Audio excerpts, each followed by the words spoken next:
Alright, and welcome to the video. I wanted to show you how to play the Saracens in 2022. I see a lot of old videos out there, and a lot of them are saying how to play archers. Maybe they're saying how to play as a camel rush or anything like that, because camels have been buffed. But that's not what my build is. My build is how to monk rush, and how to really catch your opponent off guard, and to kind of mix things up. Now, step one of this is to just get to the castle age as soon as possible to try and get your opponent caught off guard. So there's a few bonuses we're going to be using to gain that really fast. The first one is we can build a market with only 75 wood, and then we also will have cheaper trading. So there's a magical building. It's called the market. You see a picture of what you want. You literally just have to click on it, and we will then get those resources. So, as you might know, the Saracens only have a 5% tax on it. And one way I like to do is I like to mine stone right away once you get through all your food. But you have to be pretty flexible with this build, and as you can see, my stone was really far forward in this game, so I decided to go with just getting gold. But to get more bang for your buck, selling stone is a better way to do so. I'm not going to really, tell you exactly how to get to Castle Age really fast. I haven't fully figured it out yet. I've been working on just trying to get loom in between feudal and Castle Age, and I'm just going super heavy on food. And then you got to make sure that you get a lumber camp down before you get to get your second Dark Age building to get to feudal. So I literally just do bare bones on wood, and then I put everything into food just so I can get there as soon as possible. So yeah, you can see that I've clicked up. And it really doesn't even matter what our opponent is at this point. We don't really care. We're building up to Castle Age, and we're going as quickly as possible.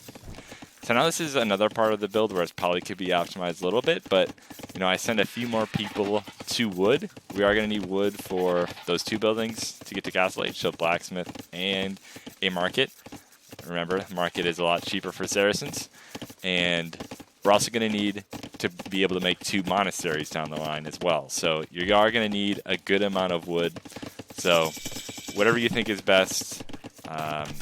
Just get some people on wood to try and minimize the amount of time that you're waiting. So I'm up to feudal age, immediately putting down those two buildings, and now I'm clicking up to Castle Age. So you should be selling anything that you have to get to the Castle Age as quickly as possible.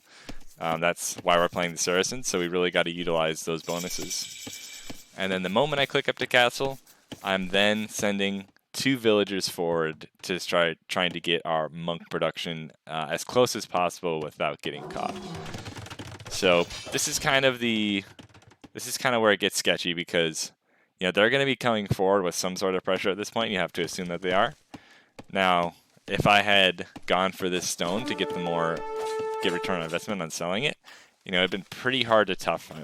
I'm not the best quick call or anything like that. But I'm building those walls and the wood lumber camp, and I'm pretty close to my town center with my gold, so I felt pretty safe. Another thing of mining stone is you can build towers back at home if you need to. But yeah, I'm in Castle Age, so things are about to get exciting. I'm building my first monastery, and the beauty of it, I only have built 19 villagers. I don't want to micro or macro and focus back at home. I want to focus where the action is, and I'm going to start getting my monk numbers up. You do got to kind of keep an eye on this, see where the pressure is coming from. I'm getting a gold mining upgrade, and it was pretty cool that I was able to keep my scout alive, and just to kind of see what the head's up. Now, if you look here, I'm getting redemption like right away, so you have to start putting some sort of pressure on your opponent. And the best way to do that I've found is to just take away their production buildings, because there's really, they're gonna have to make a choice. Yeah, he's probably focusing back here, and he's not paying attention back at home. And I'm starting to take his army. I'm getting some free archers, and sometimes I'll try and delay and try and it was unfortunate I didn't get both archers there. but the more that you can get, the better. So now I got Sanctity and I've got Redemption. I was able to get a production building, so he's going to have to build another one, which is going to cut into his production. And now he's super backed up. Now he has 6 archers and 1 archer range. That is not efficient at all. So this is kind of a key moment of the game right now. You have a few monks and your opponent has a good amount of something. They have archers or scouts.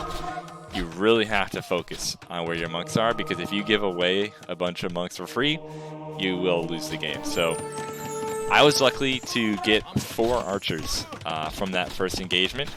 And your opponent's gonna have to decide, are they gonna fight what you've just recently converted, or are you going to try and get your monks? So now I've got a decent army, actually. I need to start getting some more production buildings to slow down his advance. And there should also be kind of an alarm bell in your head. Your opponent should be making a stable if they didn't open scouts, because obviously scouts are the counter to monks. But I'm going to put an asterisk there, because scouts are only a soft counter if you have enough monks. So, if you have enough monks and you're paying attention, you still can convert scouts. I definitely felt like I got lucky in this game. I got some pretty quick conversions. And then I was really able to keep the pressure on and keep the conversions up.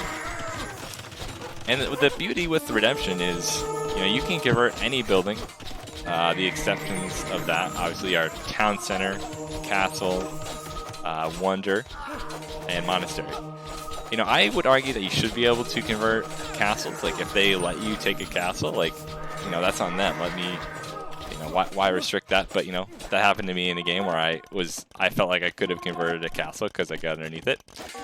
But anyway, back to this game. I converted their barracks, so I'm already building spearmen to get after these scouts, and I still have a few archers left over.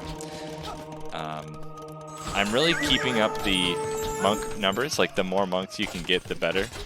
And if you can keep it messy, and this is probably a strategy your opponent hasn't fought very often, they're going to struggle with keeping up and trying to figure out what's happening.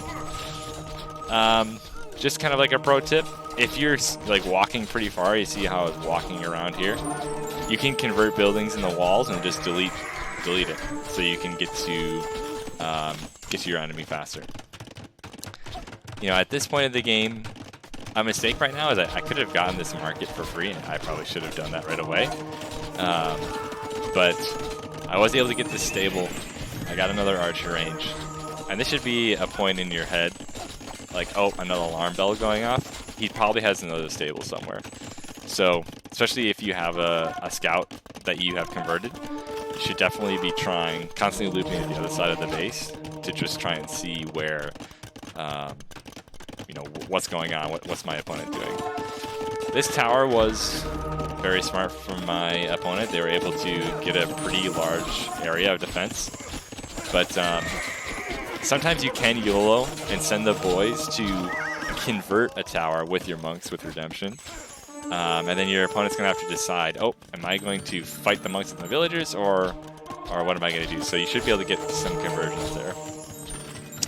Another fun little technique with the monks, just for if you aren't aware, is if you start charging a conversion on a building, and then you snap it to a nearby unit that you're trying to convert, it won't restart the timer of the conversion. So that is something that you can kind of charge up, so to speak. So if you're trying to convert a stable and the scout pops out, you can snap it to the scout, and you might get a quick scout conversion.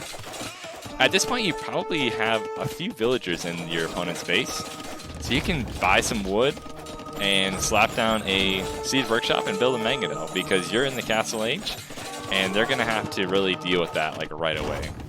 So this is good because, even though I lost the mangonel, I should have repaired it faster.